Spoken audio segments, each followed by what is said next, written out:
2047 నాటికి రాష్ట్రం గణనీయమైన పురోగతి సాధిస్తోంది. స్వాతంత్ర దినోత్సవ వేడుకల్లో సీఎం చంద్రబాబు ఉద్ఘాటన. 80 ఏళ్ల స్వాతంత్ర్యం మన ఆత్మ గౌరవానికి ప్రతిబింబమని వ్యాఖ్య.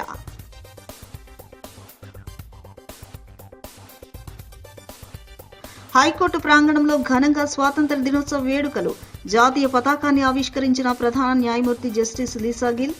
సామాజిక న్యాయ సూత్రాలను కాపాడడంలో న్యాయ వ్యవస్థ అత్యంత కీలకమైన పాత్ర పోషిస్తోందని వెల్లడి.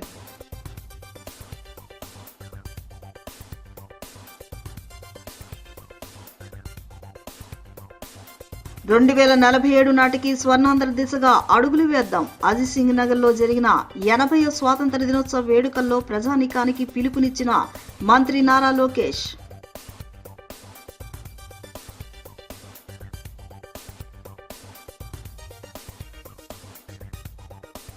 విజయవాడ వ్యాప్తంగా వేడుకగా సాగిన 80వ స్వాతంత్ర దినోత్సవ వేడుకలు.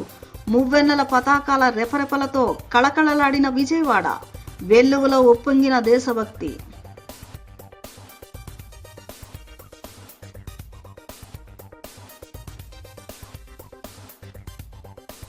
ఘనంగా మాజీ మంత్రి వెల్లంపల్లి శ్రీనివాసరావు జన్మదిన వేడుకలు.